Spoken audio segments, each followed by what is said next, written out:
Hello, everybody. Hello, and welcome to our event with the News Literacy Project. My name is Ann Cosma, and I am so excited to be your host today. We have an incredible lineup of guests, and they will be joining us to discuss the importance of news literacy and the role that young people can play in promoting media literacy in their communities. First, let me introduce Erin Olson from the News Literacy Project. Erin is a leading expert on the topic of news literacy, and she has worked with educators and students all across the country to help them develop skills they need to be informed, critical consumers of news and information. And we will also be joined by Sophia and Agatha from Teens for Press Freedom. Sophia and Agatha are both high school students and passionate advocates for press freedom. They have been involved in organizing events and campaigns to promote media literacy and raise awareness about the importance of a free and independent press. I am so excited to hear from all of our guests today. They have a thought-provoking discussion about the role that news literacy plays in our society. So folks, grab a seat, get comfortable, and let's get started. 10, 9, 8, 7, 6, 5, 4, 3, 2, 1. All right, folks, are you ready? We're ready. Erin, we're so excited to welcome you. Take it away. The floor is yours. Thanks, Ann. The News Literacy Project is a nonpartisan national education nonprofit. Our free programs and resources teach students how to think about news and information, not what to think. We are here to help educators help students determine for themselves what information they can trust, share, and act on. The practice of news and media literacy creates better informed, more engaged, and more empowered individuals. You can read more about NLP and its work at newslit.org. This is the 4th annual National News Literacy Week. The event is presented by the News Literacy Project in partnership with the EW Scripps Company. This annual event underscores the vital role of news literacy in a democracy and provides educators and students with the knowledge, tools, and abilities to become more news literate. The theme of National News Literacy Week this year is trust. How do we know what to trust? How do news organizations earn trust? How is trust in quality news vital for a democracy? Here with me to shed light on some of these topics are Teens for Press Freedom co-directors, Agatha Gehrman and Sophia Williams. Founded for teens by teens, Teens for Press Freedom is a national youth-led organization dedicated to promoting freedom of the press and factual literacy among teens. You can check out their website at teensforpressfreedom.org. And now, let's meet our presenters. Agatha Gehrman is a senior at the High School of American Studies at Lehman College in New York. Agatha wholeheartedly believes in the importance of news literacy. She states, quote, "Free speech and press freedom are vital for a well-functioning society, especially in an era of social media where false information is easily circulated." Sophia Williams is a junior at Mira Costa High School in Manhattan Beach, California. As an editor of her school paper, Sophia values the power of news literacy. She explains, quote, "Press freedom is an integral part of democracy because it holds those in power accountable for their actions. Without journalists to provoke questions and criticism, it becomes difficult to discern between fact and fiction." Thank you both for your commitment to news literacy, and thank you for sharing with us today. And now, Agatha and Sophia. Thank you, Erin. So Teens for Press Freedom is a now international youth nonprofit dedicated to protecting the freedom of the press and media literacy among teens. So we have 4 teams at TPF. Firstly, we have the news team, which sends out a weekly newsletter detailing the current events of that week. Each article is summarized in one paragraph, making it short, snappy, and easily accessible for teens and adults alike. Our media relations team publishes press releases surrounding topics of media literacy and press freedom, and they are more locally focused, shedding light on issues that are personal and close to the members of the media relations team. We have our advocacy team as well, which focuses on legislation and advocacy projects. For example, we recently had a letter writing campaign, and we've held protests in the past, in addition to our most recent project, which is reports on the local state of free speech of each advocacy team member's local community. Finally, we have the workshop team. TPF hosts workshops once per week over Zoom on Sundays, and each workshop ties in current events with media literacy and press freedom to have interesting and thought-provoking discussions among their peers. Yeah, TPF also holds a monthly book club where we read banned books. Most recently, we read Persepolis, and we're going to read The Bluest Eye next month. We also hold protests and rallies. We held the student free speech rally in June of 2021 with the Student Press Law Center and New Voices New York. We've also had held protests for Ukraine, and we generally like to work with the community around us in addition to promoting free speech.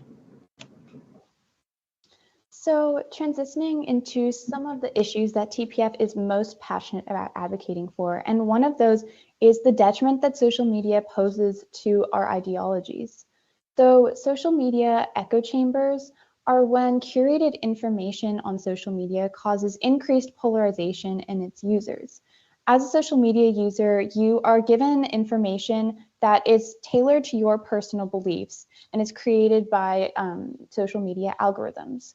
So this increased polarization caused by the curated echo chambers means that people can control what they want to see on social media, and this blocks exposure to opposing ideas. And this increased polarization, or when political parties develop more and more opposing ideologies, contributed to increases in extreme ideologies and acts of violence. In 2016, social media played a role in the radicalization processes of nearly 90% of domestic extremists and has contributed to the formation of conspiracy theory groups such as QAnon. There's a huge lack of trust in the news cultivated by social media. When you see this slide, I want you to take a second and think about which website header you think is the credible source. The one on the right. If you saw an article on the website with the left header, would you think it was credible? Probably, because they look nearly the same. The only difference is, or what's at the top news headlines. There's also a Pew Research statistic, where many political figures cultivate distrust and antipathy towards the news media as among their followers to push their own narratives. So only 32% of Americans, which is about 1/3 of us, 1 in 3 people, report seeing false political news online, and only 39% of Americans feel confident in their ability to spot fake news. So a lot of it really goes unnoticed. 23% of Americans say they have shared a false news story, which is about 75 million people, a great number. American distrust in the news media provides a frightening parallel to this distrust of journalism caused by the monopolization, also known as government control, over social media in nations such as the Philippines. The obstruction of justice is the norm. In October 2022, Filipino political dissenter and radio broadcaster Percival Mabasa was shot and killed, and police are still investigating the situation months later. A quote from the Freedom House: "In the Philippines, journalists experience physical attacks, threats, including death threats and bomb threats, smear campaigns claiming they conspire against the government, red tagging, and distributed denial of service, DDoS attacks." The vilification of journalists makes access to truthful news limited and turns people away from accurate information. One of the quotes that we like to use here at TPF is, "Our dystopian present is your dystopian future." And this is said by Maria Ressa, the CEO of Rappler, a Filipino news agency. And what's scary is that we can see the conditions currently occurring in the US mirrored by the conditions that were present in countries several years ago that are now ruled by oppressive regimes.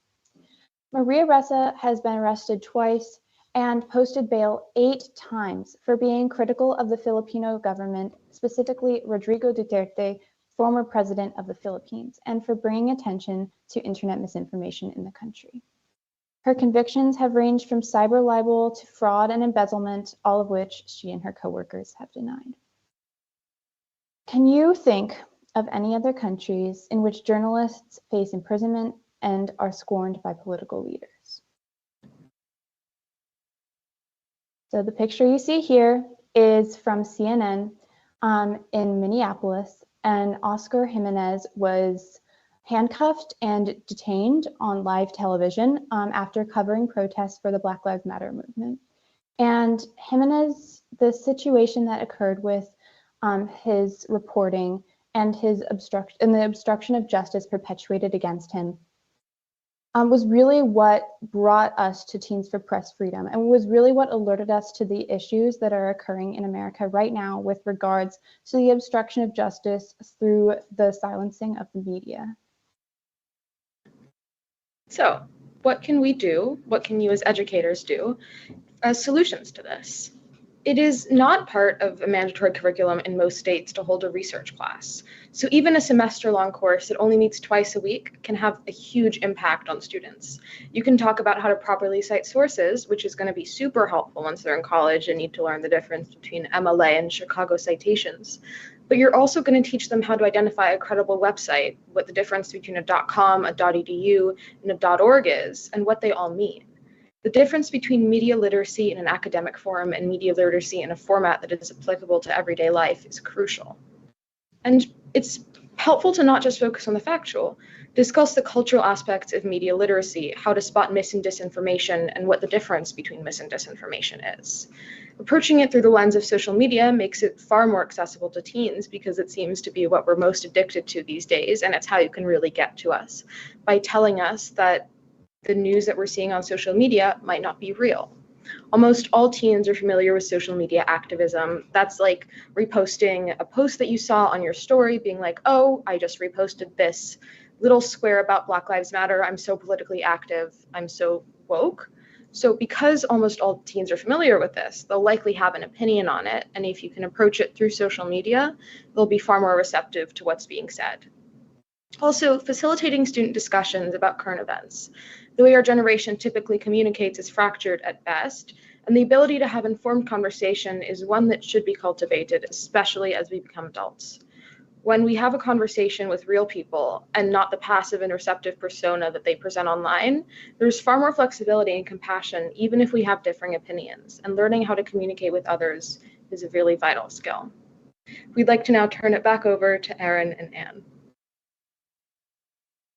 Oh my gosh, this has been incredible to hear from you all, and the ideas that you shared about gaining the knowledge, the tools, and the ability to be informed and factual news literacy. Thank you. Thank you for sharing your insight and expertise. It is so appreciated.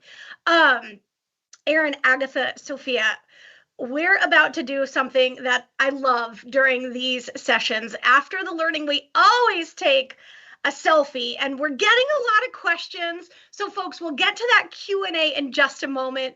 But before we do, can we take a selfie with you? All right, folks out there listening in, it's time to get your cameras ready and gather in front of your screens, in your classrooms, at home, wherever it is you are tuning in from and watching. Whether you're in your classroom here in windy Southern California, hi, Mr. Lopez's class, we see you. Mrs. Weiland's 8th graders in Seattle, Washington, welcome, we see you too. Union School in Tulsa, Oklahoma, thank you for tuning in. Hey, my friend, Mr. Coach K15, tuning in on YouTube. Fatma is over in Egypt listening, thank you. Suzanne from Chicago, and Iowa City online learners, we see you all in the chat. Thank you, thank you, thank you for tuning in. So we're going to give you a few moments to get set up and ready for that selfie. Cue the music.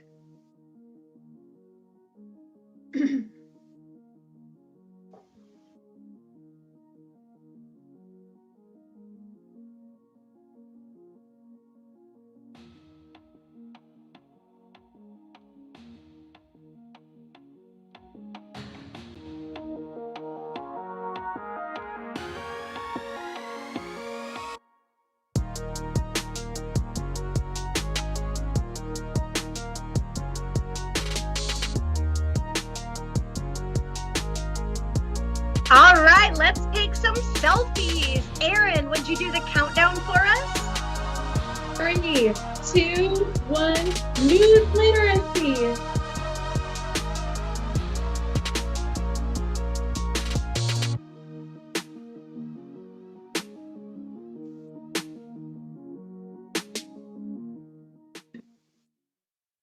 All right. Oh my gosh, that's always so fun during this time of learning together. Thank you again, Erin, Sophia, and Agatha, for being here and sharing your expertise. We appreciate it so much. I hope everybody out there is having a great time learning with them today as well. Now, we'd love to see those selfies and the pictures you just captured, so please feel free to share them on social. You can tag us on Twitter using @Microsoft Flip, @NewsLit Project, and @Teens for Press Freedom. And now let's move on to those questions. We have some great questions for you three. We're going to start with this one. What are some false news red flags that we should all know about so we don't contribute to the problem of spreading misinformation? Aaron, you want to kick it off? Yes. Yeah, I think this is important to know that there are red flags. There are things that we can look for and have an awareness about when we see information come our way. And a few of those things are phrases. Phrases like, the media doesn't want you to know this, or let that sink in. Perhaps something like, there are no coincidences. Those bold statements that are meant to elicit emotion, we should be wary of. And along those lines, when we think about posts on social media being shared, we also should be aware of t-shirts with words, because that can be easily manipulated. The same with signs too. Yeah, I think to also add on to what Erin just said, making sure that you know where the news is coming from. The source is crucial. If it's something that's a notoriously untrustworthy source, then maybe it's something that you shouldn't be trusting when you're getting news from it. And I think that also making sure that you know what the difference between a credible news source and an uncredible news source are. So different companies, I don't want to shout them out now, but just know that you should be getting your news from newspapers and credible sources as opposed to social media, because social media doesn't really have a way to flag what's real and what's fake. And to add on to what Agatha was saying, when you're on social media, you constantly get bombarded with misinformation. And if you just take a second and stop and think about what you're seeing and how possibly extreme or outrageous it might be, then maybe your common sense will kick in. When we're scrolling, we don't often realize that we're absorbing that information and we might come back to it later. So if we stop and think about what exactly that information is that we're absorbing, we can more likely discern whether it's fact or fiction. Oh my gosh, great insights. Be informed, ask what's credible, stop and think. Thank you for sharing your insights there.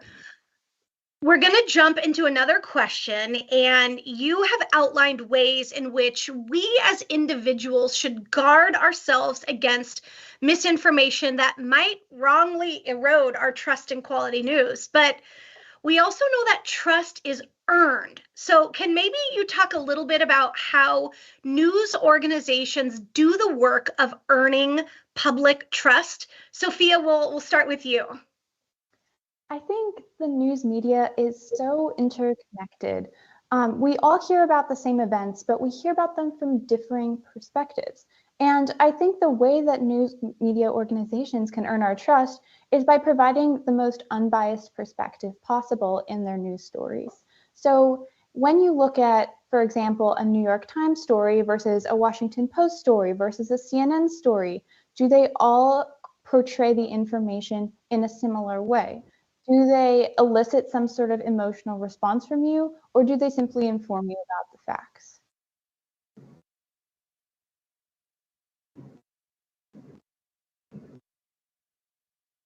I think that, it's important for us to understand that there are standards of journalism. So, realizing that reputable news sources are trying to adhere to those principles of fairness, of avoiding bias, of utilizing multiple credible sources within the story helps us realize that outlets are working to build our trust. And so I think those are the things we can look for. The same with, our news sources being transparent, even on their online pages. Do we see their mission statement and their commitment to fair reporting? Of course, those are things that we can easily look for as consumers of information. Yeah, I think to just quickly bounce off what Sophie and Erin just said, it's also really important to see who's writing these stories. We want to get an unbiased perspective, and so if the author of a certain story is biased to one side of the issue, it might not be something that's going to gain our trust. We want to know that what we're hearing isn't like jaded by a certain person's opinion, and that it's actually 100% the truth and not 50% of the truth and 50% of making the other side look less credible. Okay, powerful insights. I am fascinated hearing you all reply, and the comments about unbiased perspective and informing with facts rather than emotion. That's powerful. Wow. Okay, here's a question I know a lot of folks have. We know a lot of young people, and maybe not so young anymore, get our news from social media like TikTok, Snapchat, and Instagram. So what do you think about this trend on getting news from social? Agatha, you want to kick us off? Yeah, sure. So honestly, I think that social media, like I said, is not the most reliable source. There are people on there who can say whatever they want. That's what social media is, to be able to go on there and say whatever you want. So we have to watch out for who's saying it, what they're saying. I think ultimately, if you do decide that social media is the place that you'd like to get your news from, which I don't entirely suggest, but if that's what works best for you, make sure that you're reading credible sources. So certain newspapers will have accounts. Try to get your news from there and not from certain random influencers that don't really have that much credibility and haven't been doing that much research into the topic. Because social media, you can say whatever you want and you can put whatever you want on there. And to add on to what Agatha is saying, I think just because something is trending on Twitter or at the top of your feed doesn't mean that it's necessarily true. A lot of the time, outrageous fake news stories are perpetuated by people just because they are outrageous and because it's so hard to believe them. And so I think that even when you see that the majority of people are following a certain piece of information and perceiving it as true, that doesn't mean that you have to go along with that. And it means that you should do your own research. And if there's an issue you're passionate about, you should learn about it from multiple different sources and not just social media.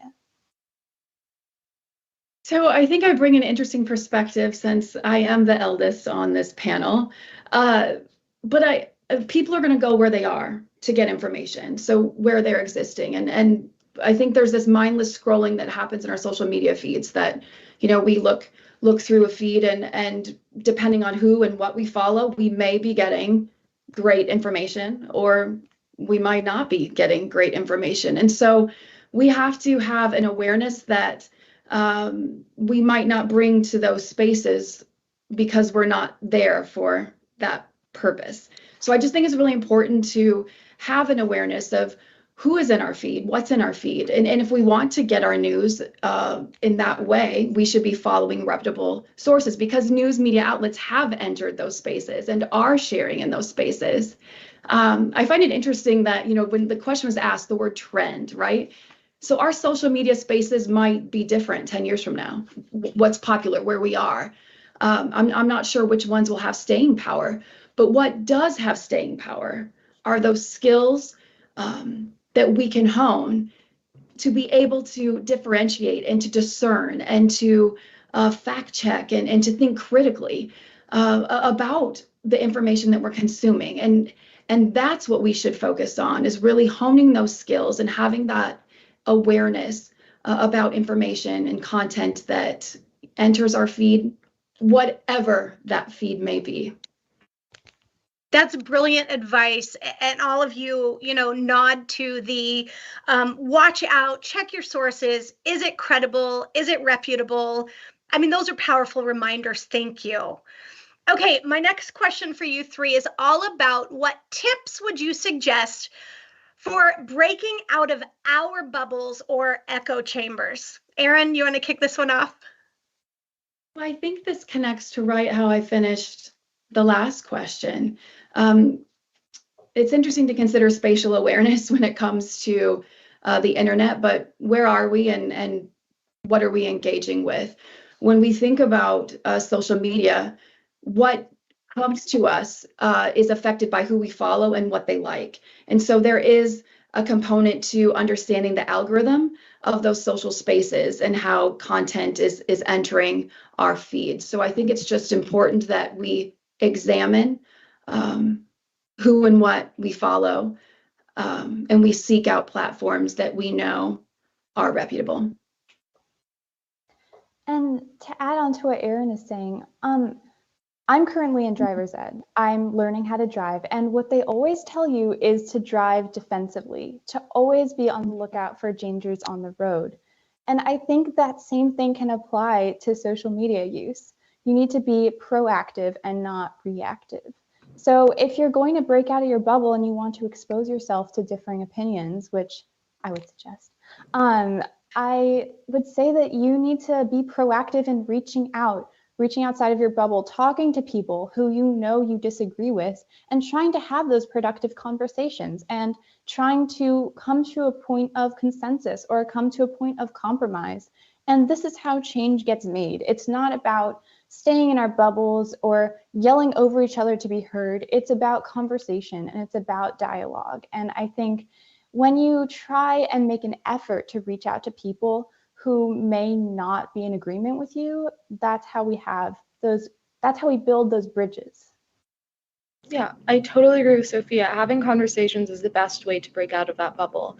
It doesn't have to be an argument. You can talk to someone in your family who you don't necessarily agree with and just talk. Don't yell at each other. Don't fight. Just try to figure out what the difference between you two is. Hear each other out. Listen to each other's opinions and try to understand what makes them think the way that they do and try to explain what makes you think the way that you do and see if you can overcome that. Hear other people's opinions and learn from them. Don't let that kind of turn you off, and don't shut out what other people are saying because you want to believe one thing. It's really helpful to hear what others are saying and to learn from what they believe. I love that. Listening, learning, thinking critically, and leveraging conversation and dialogue. Brilliant, brilliant insights. Thank you. All right, folks, I got to ask it before we wrap up. Do you have any final thoughts you'd like to share with the folks who are watching? Yes, I just want everybody to know that the News Literacy Project is here to support everyone, educators, students alike, with free resources and tools to help support the understanding of media and news literacy. And I really want to stress that we are not powerless when it comes to separating fact from fiction. In fact, it is with news and media literacy that we are empowered. Yeah. And just being here and tuning into this show is the first step. Like, don't feel despair and don't feel like you want to give up because there's so much misinformation out there. It's so important to have awareness that there is misinformation before you even start to try and address it in your own community or start to try and address it in your own personal habits. So just hearing about this and learning about this is the first step. And I encourage you all to explore this topic more and to really think about what you're seeing on social media. Yeah, I completely agree with what was just said. And I also think that you're never too young. It's never too early to start making change. So even if you think you're just one person, you're still a teenager, you really have no impact. Yes, you do. And there is strength in numbers. So if a lot of you go out and fight for what you believe in, change will be made. Oh my goodness. Erin, Sophia, and Agatha, thank you so much for joining us today and encouraging all of us to think more critically about the information that we're consuming and its source. I personally have learned so much from you three today through your conversation, and I'm ready and excited to continue to put forward all of these tips that you shared into practice in my own life. Thank you, thank you, thank you so much for being here. Folks, you. that conversation, wow. I mean, thank you. We appreciate the time that they shared, the insights that they've shared to help us all think critically about our own news literacy. And we know, friends, learning and inspiration is never over. So you can head to aka.ms/newslit.trust to find a collection of topics that you can use with your learners to reflect on what they've learned today, after the event, and beyond. And we host these flip events every week. And we'd love to welcome you on February 1st as we celebrate World Read Aloud Day with the author of the Bad Kitty series. And then on February 16th, we will be welcoming best-selling authors Ibram X. Kendi and Nick Stone, who will be joining us to discuss their new book, How to Be a Young Anti-Racist.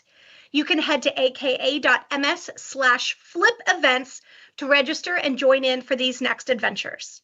And before we say goodbye, I have a question for you. Do you have any hobbies or skills that you want to hone, or perhaps your family or kids? If you answered yes, I want to invite you to explore some of the incredible live online classes offered by Microsoft's Take Lessons. Folks, that's it for today. I'm your host, Ann Cosma, and I just want to say on behalf of Flip and our amazing guests from the News Literacy Project and Teens for Press Freedom, thank you for spending your time with us today. We'll see you next time.